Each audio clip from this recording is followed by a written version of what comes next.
Ladies and gentlemen, buckle up because tonight's breaking story is nothing short of explosive. Donald Trump is in full panic mode. Yes, you heard that right. The President of the United States has just made a desperate phone call to Canada's new Prime Minister, Mark Carney, the first since Carney took office. But what was said in this high-stakes conversation? And why is Trump suddenly begging for common ground? Stick with us as we break down the most shocking political standoff between the U.S. and Canada in modern history. Mark Carney has just delivered a stunning message that has sent shockwaves through Washington.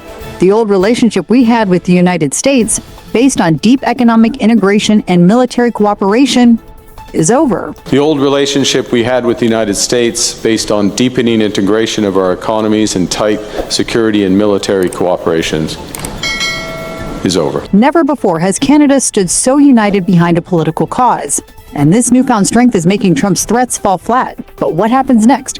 Will Trump dare to follow through with his April 2nd tariffs against Canada? Or is this a losing battle for the U.S. president? Stay with us because what we're about to reveal will change everything. But first, if you haven't subscribed yet, hit that subscribe button and tap the bell icon to stay updated with the latest geopolitical analysis. So what triggered this heated political showdown? It all began when Trump announced his latest round of tariffs, a punishing 25% tax on Canadian steel and aluminum. The result, a devastating economic hit for Canada. But Prime Minister Mark Carney was not about to take this lying down. Within days, Canada retaliated with a $17 billion counter-tariff on American goods and a threat to shut down vital oil exports to the U.S. instead. President Trump again imposed unjustified tariffs on our nation in violation of our existing trade agreements. We will respond forcefully. Nothing is off the table to defend our workers and our country. And our response to these latest tariffs is to fight, is to protect, and to build. We will fight the U.S. tariffs with retaliatory trade actions of our own that will have maximum impact in the United States. Carney is diverting Canadian resources to China and Europe. And if that wasn't enough, Carney took it one step further, turning his back on tradition and making his first diplomatic visits to France and the UK instead of Washington. This marks a massive shift in global alliances, and Trump knows it. That's why he finally picked up the phone 14 days after Carney took office. But here's the kicker. Was it too little, too late?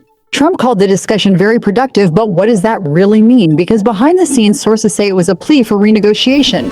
But here's where things take a dark turn. Reports are emerging that the U.S. is quietly working on a contingency plan to strip Canada of its military independence. Sources reveal that the F-35 fighter jets Canada recently purchased from the U.S. come with a hidden kill switch, meaning the U.S. can remotely disable Canada's fleet at any moment. Is this a power move, a warning, or a sign that the U.S. is willing to go to extreme lengths to keep Canada under control? And if that wasn't enough, Donald Trump has now threatened to impose massive tariffs on European nations if they continue aligning with Canada. His message: if Canada and the EU cooperate against us, expect the largest tariffs we've ever seen. Could this be the tipping point for a global trade war? And what does this mean for you, the average consumer? Higher prices, economic chaos, political instability. One thing is clear: Canada is not backing down. Protests against U.S. influence are exploding across the country, and Canadians are putting their money where their mouth is. The Boycott USA movement is sweeping the nation. From refusing to buy American-made products to canceling trips to the U.S., Canadians are making a statement loud and clear: we don't need America anymore. So the big question now is, what happens next? Will Trump back down?